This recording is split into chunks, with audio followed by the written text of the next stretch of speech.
जय मसीह की। मेरे प्रिय दोस्त, मेरी बहन, मेरे भाई, कैसे हैं आप सब? मैं विश्वास करता हूँ कि आप स्वस्थ हैं प्रभु की दया से, और आप प्रार्थना में लवलीन हैं और आप उसकी आराधना भी करते हैं, और जो आपकी ज़रूरतें हैं उसके लिए आप प्रभु के सामने जाते हैं। और आशा करता हूँ कि आप स्वर्गीय राज्य के वारिस हैं और स्वर्गीय राज्य की उन बातों पर विश्वास करते हैं जो वचन के माध्यम से मैं आपके लिए बताता हूँ, और आप उस प्रभु की प्रार्थना में परमेश्वर तेरी इच्छा पूरी हो और तेरा राज्य पृथ्वी पर आए। जैसे तेरी स्वर्ग में इच्छा पूरी होती वैसे पृथ्वी पर भी हो, ऐसा आप सोचते हैं और उस बात के लिए आप अपने आप को तैयार रखते हैं। तो ये सच्चाई है कि परमेश्वर आपको चाहते हैं और आप परमेश्वर को चाहते हैं। आइए परमेश्वर के वचन की ओर आगे बढ़ते हैं। मरकुस की किताब और उसका 4 अध्याय और उसके 30 पद से, और वहां पर भी एक दृष्टांत दिया गया है राई के दाने का। राई का दाना सब बीजों में छोटा होता है प्रयोग, और राई के दाने का प्रयोग प्रभु यीशु मसीह ने अपने उस भीड़ को और अपने उन चेलों को उदाहरण देते हुए बताया और कहा, फिर उसने कहा, हम परमेश्वर के राज्य की उपमा किससे दें? परमेश्वर की राज्य की उपमा किससे दे और किस दृष्टांत से उसका वर्णन करें? सवाल किया, किससे उसकी उपमा दे और उसका वर्णन कैसे करें? वह राई के दाने के समान है। परमेश्वर का राज्य राई के दाने के समान है। उदाहरण देकर बताया, जब वो भूमि में बोया जाता है तो भूमि के सब बीजों से छोटा होता है। परमेश्वर का राज्य एक राई के दाने के समान है। जब वो भूमि में बोया जाता है तो वो सब बीजों से छोटा होता है। ये कहना चाहता है प्रभु, सबसे छोटा, दिखाई भी न दे इतना छोटा बीज। और आगे वचन बताता है कि सब बीजों में छोटा होता है, और वो जब भूमि में बोया जाता है सब बीजों में छोटा होता है और वो दिखाई भी नहीं देता है। परंतु जब बोया गया और बोया जाता है तो उगकर सब साग पात के से बड़ा हो जाता है। पेड़ पौधे के जो साग पात के पेड़ होते हैं, पौधे होते हैं, उनसे बड़ा हो जाता है। सोचिए, राई के दाना, परमेश्वर के राज्य की उपमा किससे दे? एक स्वर्ग की उपमा एक राई के दाने से, जो सबसे छोटा है, जो आपकी जेब में भी पड़ा होगा, आपके बैग में भी, आपके किसी पॉलिथीन में भी, आपके किचन के किसी कोने में बिखरा पड़ा होगा। राई का दाना आपने कढ़ी बनाने में या आपने सांभर बनाने में इस्तेमाल किया होगा, या कुछ और चीज करने के लिए आपने इस्तेमाल किया होगा। उसके बाद उसमें से निकलकर वो बीज, राई का दाना इधर उधर चला गया होगा, किसी को फिर दोबारा दिखाई नहीं दिया। सबसे छोटा, सब बीजों में छोटा, और स्वर्ग के राज्य का उदाहरण देकर प्रभु बात कर रहा है। ये कितनी बड़ी बात है आपके लिए और मेरे लिए, हम सब के लिए, जो मुझे सुनते हैं, जो परमेश्वर को वचन को पढ़ते हैं, उन लोगों के लिए भी, कि राई का दाना दिखाई ना देना, सबसे छोटा होना, और पेड़ जो पौधे हैं उनसे उगकर उनसे बड़ा हो जाना।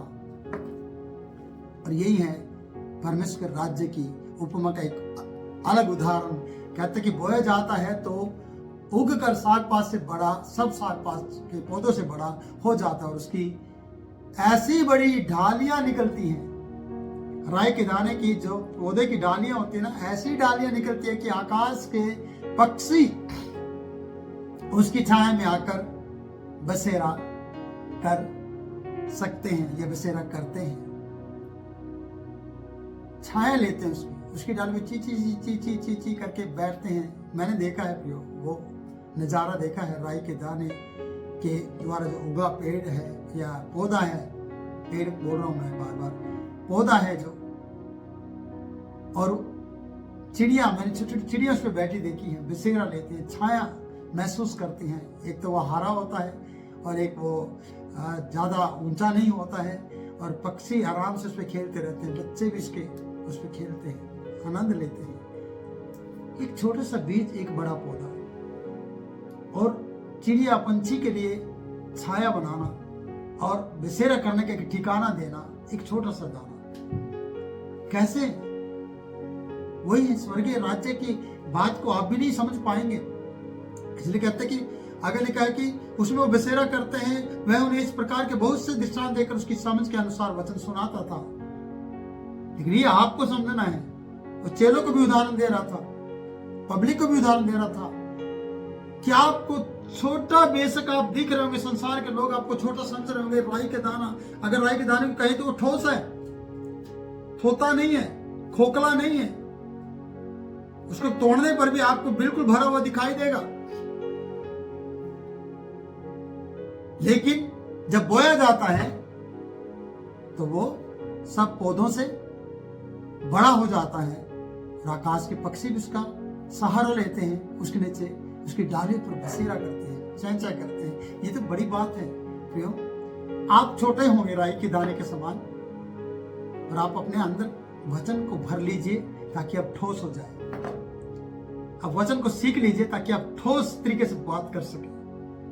आप खोखलापन या थोतापन की जिंदगी ना जिए, झूठ की जिंदगी ना जिए, बल्कि एक राई के दाने के समान आप ठोस तरीके से बात करने वाले व्यक्ति बने। आपके अंदर जिस प्रकार से राई का दाना ठोस होता है लेकिन छोटा जरूर होता है, पर वो छोटा होने पर भी एक बड़ा आकार बनाता है अपनी जिंदगी में, एक बड़े आकार के रूप में वो दिखाई देता है और पंछी आकर उस पर बसेरा करते हैं, यानी आनंद लेते हैं उस बीज की डालियों का, और वो दूसरे के लिए भी आशीष का कारण बनता है और बहुत से दाने पैदा कर देता है। वो फलियां पैदा करता है राई का दाना और आशीष का कारण बनता है और तेल को उत्पन्न करता है प्रियो। मस्टर्ड ऑयल हम कहते हैं जिसे, सरसों का तेल, राई का तेल। सोचिए, आपको ठोस होना है, आपको राई के दाने के समान रहना है। आप किसी की जेब में पड़े हुए के समान नहीं जो बोया ना जाए। आप राई के दाने के समान है और स्वर्ग का राज्य इसी प्रकार से उसने कहा कि वो राई के दाने के समान है। और छोटा बेसिक दिखाई दे रहा है, लेकिन जब उगेगा ना तो आप उसमें बसेरा करोगे, आप स्वर्ग में बसेरा करोगे। आज आपको संसार स्वर्ग लग रहा है। हाँ, किसी विदेश में चले जाओ तो आपको स्वर्ग नजर आता है। किसी स्टेडियम में एक बड़ी सभा को, मीटिंग को देख लो स्टेडियम के अंदर, तो आपको लगता है कि ये स्वर्ग उतरा है यहाँ पर। आज संसार में रहते आपको स्वर्ग लग रहा है, पर लोगों को राई के दाने का नहीं पता कि वो स्वर्ग के राज्य के समान है।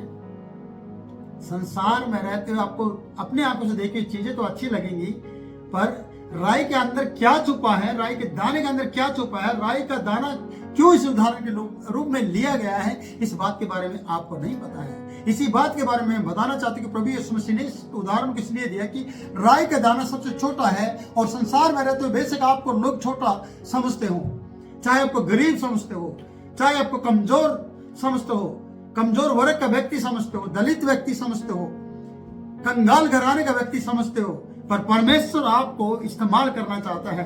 अगर गिदोन इस प्रकार से कह सकता है मेरा कुल सबसे छोटा है, अगर साउल राजा से कह सकता है मैं तो छोटे घराने का हूं, मेरा कुल में मैं सबसे छोटे नंबर पे आता हूं, हमारा गोत्रों में सबसे छोटा गोत्र है, अगर वो ऐसा कह सकता और परमेश्वर कह सकता है नहीं, मैं तुझे राजा के रूप में चुनता हूं। सैमुअल को भी हम देखते हैं, सैमुअल के द्वारा साउल को चुना गया। दाऊद सबसे छोटा होने पर भाइयों में सैमुअल के द्वारा चुना गया, यानी परमेश्वर ने उसे चुन लिया अपने प्रजा के लिए। मूसा जो इसराइल मिस्र से भाग आया था एक डर के कारण, उसे अगर वापस ले जाकर अपने लोगों के बीच में खड़ा करके और उसी फिरौन का डर के कारण जो डर था उसके अंदर, उसी के सामने उसे खड़ा कर सकता है अपनी महिमा के लिए, तो आपको और मुझे क्यों नहीं कर सकता है। बेशक आप छोटे, मैं ये कहना चाहता हूं, आप एक बड़े पौधे के आकार रखते हैं छोटे होने पर भी, और दूसरों को बसेरा देने में, दूसरों को अपने अंदर पनाह देने की ताकत रखते हैं प्रियो। आप इस राई के दाने के समान, जिसकी वैल्यू कोई नहीं समझता है, जिसके बारे में नहीं जानते हैं। आप राई को लेते होंगे, तड़का लगाते होंगे और टेस्ट बनाकर खा जाते होंगे, पर आप कभी कभी बो कर देखिए, आप कभी कभी परमेश्वर के सामने रो कर देखिए। छोटे से, बिल्कुल छोटे आकार से बड़ा आकार बनाने में परमेश्वर आपको और आपके सपने को साकार कर देगा। आप छोटे आकार के होंगे लेकिन परमेश्वर के पास आपके लिए एक बड़ा आकार है और आपकी सारी बातों को और आपके जीवन को साकार कर देगा।